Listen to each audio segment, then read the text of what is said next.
What's going on, guys, and welcome back to another Reddit video here on the Life Stories channel. My name's Dylan, and today we're going to be looking at the subreddit Tales from the Squad Car. State Trooper, a boy crying wolf. I was stopped in one of my normal radar spots when a big fish swam by. 110 miles an hour in a 65 zone, passing everyone in the slow lane. A bright orange Volkswagen Beetle that was easy to spot. I caught up to it in the fast lane and lit up. As soon as I lit up, it dove for the exit across 4 lanes of traffic, nearly running another car off the road. It was such an aggressive moment that I wasn't sure if they were trying to pull over or if they were trying to run. A couple of seconds later, they came to a stop just off the freeway. Good afternoon, I'm Trooper 2 Blue Zebras with the Reddit State Police. The reason I stopped you is because of your speed and general poor driving. I need to see your driver's license. He was a young guy. I don't have a license. Okay, I'll take an ID. I don't have that either. You have nothing on you. Who says who you are? People with no ID usually have warrants. He pulled out some paperwork for the car. This is my grandpa's car. I'm in the process of switching it to my name. These have my name on them. I got his name, his birthday, and the car keys. Wait in the car and I'll be right back. I used my car's computer and my state's ID database to confirm he was who he said he was. No license, never had one. Dispatch start me a tow truck due to an unlicensed driver. Another trooper showed to back me up. I got the driver out of the car, had him sign the ticket for his speed and driving without a license. I let him know that the car was being impounded. Oh, come on man, can I just call someone to come and get it? I'm really not a bad driver. What I just saw says otherwise. You almost crashed a car, you're doing over 100 miles per hour, and you don't have a license. I'm actually being really nice because I could seize your car instead of just impounding it. I don't want you anywhere near the steering wheel of a motor vehicle. I put him in my car to give him a ride to a safer location, while I conducted an inventory of the vehicle, and lo and behold, I found his ID in his wallet. While I was doing that, another car pulled up behind us and I contacted the driver. Can I help you? Yes, that's my brother. Oh good, then you can give him a ride. I let him out of my car and into the brother's car. The brother asked, can I ask why his car's getting towed? Yeah, because he was doing 100 miles per hour, almost caused to crash, and doesn't have a license. But he's a traveller. That statement made me happy I had backup with me. I thought I knew what he meant, but just to be sure, what does that mean? He's not a driver, he's a traveller and doesn't need a license. That confirms my assumption. No, start that sovereign rubbish with me and I'll be seizing the car instead of impounding it, and I'll be taking him to jail. No, wait, sorry, can we just start over? Go ahead. He's just a kid. He's 18 and causing a crash 100 miles per hour when he's 18 or 38 kills everyone just the same. But we really can't afford it. That's exactly the point. He should have thought of that before driving how he did. We're done. Tow truck came and towed the car away. A few months later we went to court and I testified to everything above. He brought a binder with him and tried the I don't need a license because I was travelling defence in court. The judge threw that out. He tried crying wolf. The trooper stopped me because I'm a black male and I believe I was racially profiled. The traffic court had other people in it. I heard someone whisper behind me, he's trying to claim racism for 110 miles an hour? Judge. Yeah, I don't see any grounds for that. Your civil rights claim is dismissed. Do you have any other defence? The driver again. Well, I don't see how I could have been going that fast when other people were passing me. The judge looks at me. I guess it was kind of a question for me. Your Honour, no one passed him. He passed everyone. He ran out of defences. I find you guilty on both counts, with the fine being over $1,000. Additionally, as you do not have a licence, I can't suspend it. However, for the next 90 days, if you try and get one, your licence will be refused. He should have tried following the law. Well, that just leaves me a little bit curious as to how he got a Beetle over 110 miles per hour. If it was one of the new Beetles, they're pretty peppy and can do 110 miles per hour, but if it was a classic Beetle down the hill, maybe with a good tailwind. Correctional Officer, if you mess with me, you're gonna have a bad day. A little introduction to set up the mood. Prisons are, by definition, rigorous environments where little is supposed to change. Days are designed to be the same, surroundings are designed to be the same, inmates are supposed to look the same. At least in theory. At least for their educational purpose, if there is any. So it comes as no surprise that the slightest change stands out. Inmates are very observant in this monotonous environment. They noticed a new watch, your fresh uniform, a new haircut or your polished boots. And now on with our story. This con, we'll call him Turnip, is in a dry cell for allegedly packing drugs, yep, up his arse, after a private family visit. Once his girlfriend left, the drug dog sat on him, so we had reasons to believe that he had something up there. But of course he wouldn't admit to it and still hopes to save his new stuff for use or sale later. And we're not having any of it. He's supposed to give stool samples, which he won't do. He also threatens to commit suicide, which is usually grounds for being put under 24/7 constant surveillance by an officer. Double whammy in this particular case, his life is in danger no matter what. If he doesn't let go of the package, it might explode inside him, resulting in a potentially fatal overdose. Watching cons on constant surveillance is not fun in the least. You get a rubbish chair, sit in a hallway or a cell block in front of a glass door, with literally nothing else to do but watching inmates sleeping if you're lucky. If you're not, it can go anywhere from them pacing back and forwards for hours, yelling at other inmates through thick cell door, or verbally abusing you. Sometimes it gets worse, they bite themselves, open wounds, or poo in their hands and smear it all over the cell. But this isn't the case with Turnip. He's still at the pacing stage.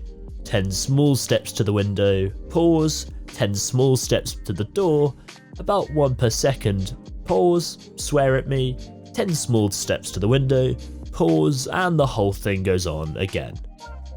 It's been already 1 hour and Turnip won't surrender the pack, getting increasingly mad at me while still hoping he's getting away with his precious cargo. I'm getting annoyed too because I haven't had my lunch and I drew the short straw getting to watch him. So I'm prodding him a bit, trying to find some grounds to reason with him. Okay Turnip, you know where this goes. This is not your first rodeo. Let go of the damn package and we can all go about our business. Go to hell you piece of rubbish, I ain't got no package, I don't know what you're talking about. 10 slow steps to the window, pause and 10 steps back. Let me out of this damn cell. 10 slow steps to the window, pause, 10 steps back, pause, staring at me. Yeah, I would, but if you did, you and your little friends on the block are gonna have a party with whatever's up your ass, and not before long, a slew of shiny ambulances are gonna haul your overdose carcasses to hospital. Nah, it ain't happening, not on my watch. If you want to play hero, fine, let that thing go off inside you, or take it like a man, surrender, and that's it. Damn you, Co. 10 slow steps to the window, pause, 10 steps back, pause, and 10 steps to the window. So you're not giving up? No answer. Oh hell, this was going to be a long night. Unless... Remember what I was telling you at the beginning of this story? Inmates notice changes. I have about 10 seconds between his back and his forward walks to change. So on my first break from the watch I get Officer Lucky aboard and together we roll this devious scheme. 10 slow steps to the window. I'm wearing sunglasses on my head. He looks at me. 10 steps to the door. Something's not right, but he can't really say what. Turns around, 10 slow steps to the window. Sunglasses go away, handed to Lucky who's out of his sight ready to help out. Another 2 to 3 walks back and forward with the sunglasses on my head again. This time he stops by the glass door a little longer, almost getting it. But no, he doesn't. 10 slow steps to the window, sunglasses go away and my radio too. He pauses again by the door, looking at me head to toe. On his next round, I've got my radio back. and another 2 to 3 walks, nothing changes. Then I have a book in my hand, open, and I'm pretending to read from it. Another 2 to 3 walks and I swap the book with a newspaper that Lucky holds ready for me. Turnip stops by the door, blinks a couple of times, but doesn't say anything, until his next walk when I'm holding the book up again. "What the?" he blurts, but keeps his composure and keeps doing his little pace. I'm deadpan, not a move, not a smile. Another 2 to 3 walks and he starts to check over his shoulder. But nothing changes for a while, until I hold the book and wear my sunglasses on my head again. "Anything wrong, Turnip?" "Oh, bugger off, CO, you're messing with me." "How so?" "You know." "No, I don't, I have no clue what you mean. Are you okay? You're talking crazy here." "Bugger off." He starts pacing again and doesn't want to be taken for a nut job, so keeps his composure and tries to pretend nothing is happening. 4 laps, 5 laps. On the 6th lap, Lucky's sitting in my chair with the book in hand and sunglasses on my head. I'm hidden out of sight, biting my hand so I don't start laughing. "Where's the other CO?" I hear him going at Lucky. "What other CO?" "You know, the dude that was sitting here before." "Turnip, you're seeing things, it was me all night long." "Come on, CO, where's the other guy?" "I'm telling you, there's no other guy." Lucky looks quite like me, same buzz cut and about the same height. A few minutes go by, then Lucky motions at me and we swap places while Turnip's not looking. "Oh, here you are again." "What?" "You came back." "Turnip, I'm really worried, I never left here. What the hell are you going on about? Did that pack go loose inside your bum or what?" "There's no pack, you guys are changing." "Who's changing, Turnip?" "You and another officer." "And I'm telling you there's no other officer. Do you want me to call psychiatry? Are you alright?" "Damn you." He starts pacing backwards from the door, but doesn't count his steps and hits the window. It hurts. He comes back to the door, not losing me from his sight. He then does the backwards walk again, hits the window and kind of just stands there looking at me. "You're being stupid. Why are you walking backwards?" "Because you're messing with me." "Nobody's messing with you. I think the drug's broken your bum. You're seeing things." Silence. Then, to prove to me that he's normal, he starts pacing backwards and forwards again, this time turning away from me. And of course, after 3 walks, Lucky takes my spot, book in hand and sunglasses on head. "Ha, you did it again." "Did what?" "Changed. Where's the other... The other what?" "The other officer. There's 2 of you. There's 2. "Dude, you're nuts. We're calling psychiatry." "I don't need no damn psychiatry. I'm not nuts. You're messing with me." "Nobody's messing with you, Turnip. You're on drugs. You better poo out that pack before it gets worse." He turns around and Lucky beckons for the newspaper. We quickly swap the book for it. Hey, where's your book?" "Book? You had a book in your hand, like right now." "Turnip, I've been reading this newspaper since I got here and all you did was..." "What the hell, hey!" Lucky jumps out of the chair and I join him by the door, gas in hand. Turnip is squatting in the middle of the dry cell, pants down, eyes bulged, hovering over a fresh poo with siren rap coming out of it. I'm laughing hysterically and so does Lucky, realising we played one on Turnip and convinced him he's overdosing. Right then and there, he dropped a juice with the drug pack in it, and now I can say that I scared an inmate shitless. Literally. Jeez, I don't know how those correction officers didn't laugh. I mean, that's a game poker face right there. Props to them, and it was a very effective way of getting the guy to admit that he had drugs up his bum. State Trooper Professionalism. I was working on the freeway with no calls pending, which meant I had time to look for violations. As soon as I took the on-ramp and merged in, I spotted a car to my immediate left with an expired registration. I pulled her over and contacted her through her open window. "Good morning, the reason I stopped you is because your vehicle's registration appears to be expired." I already had my morning coffee and nothing yet crazy had happened on my beat, so I was in a pretty good mood. "Okay, so it's not my car." The amount of attitude that she spat out could have smacked me in the face. I'm always amazed when people haven't figured out reciprocity is a social norm. Obviously I should have known the person driving the car wasn't the owner of the car, magically. Alright, well I'll need to see your driver's license, registration and proof of insurance. At this point I realised she was on the phone via her car's Bluetooth. Sorry, not her car's Bluetooth. She started speaking to the person on the phone. He pulled me over because of my registration, it's not even my car. Can you believe this? I've got places to be. Me still standing there. I need to see your driver's license. She pulled it out and handed it to me.